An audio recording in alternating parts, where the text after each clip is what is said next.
Soqolingizni bir minay kamerangizni buringni sizga o'sha soch soqol o'sib tashlab yurish mumkinmi shuni?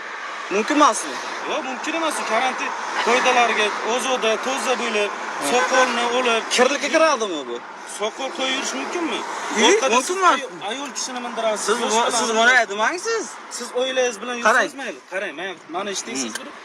Siz hurmatli yo'l haydovchi. Siz orqaga yosh bolani olasiz, yo yosh qizni olasiz, yo boshqa bir ayolni olasiz, to'g'rimi? Soqolingizni o'stirib, mentalitetimizga to'g'ri keladimi shu? Nima to'g'ri kelmaydi? Qanday to'g'ri keladi? Qanday to'g'ri kelmaydi? Qanday? Men tushuntiring shuni. To'g'ri kelmaydi bu narsa. Nimaga? Bu ishingiz xato sizda. Nimaga? Siz yo'lovchi tashish bilan shug'ullanmang bo'lmasa. Nimaga? Shug'ullansangiz, yo'lovchi tashish bilan shug'ullansangiz, siz soqolingizni kamroq ana qilib, konstitutsiyaga nima qarshi chiqyapsiz o'zi bu gaplaringiz bilan? Qanday konstitutsiyaga qarshi chiqyapsiz? Bilmaysiz, 31-moddasini konstitutsiya. Nima 31-modda? Har bir soqol o'stirib yurish yozilganmi? Yozilmaganmi? Har bir fuqaro xohlagan dinga e'tiqod qilishga yoki umuman e'tiqod qilmaslikka.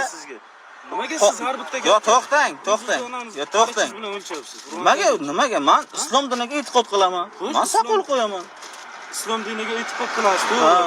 Men sizga qarshilik qilamanmi? Hech qayerda yo'q unaqa narsa soqol qo'yish mumkin emas. Siz hozir qayerdan topyapsiz bunaqa gaplarni? Islom diniga qayerga yozilgan soqolni o'stirib, mo'ylabni olib yurish degan?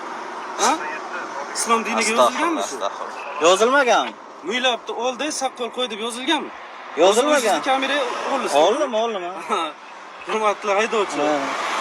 Sizga mo'ylab siz dinni yaxshi bilasizmi? Ha? Siz din vakilimisiz? Men xabarim bor, men ham musulmonman. Yo, tushundingizmi? Siz faqat soqol qo'yish mumkin emas. Siz faqat zo'r bilmaysiz, siz faqat musulmon emas. Soqol qo'yish mumkin emasmi? Ha? Soqol qo'yish mumkin emas. Soqol qo'yib yursin, keyin mo'ylabni olib yursin deb mumkinmi? Shunday deb o'zi aytganmi? Mumkin, ha? Shunday deyilganda. Nima deyilgan, ha? Suhrob dislokatsiya bilan anani bayonni olib keling. Hozir moshin keldi. Moshindan olib keldi keyin.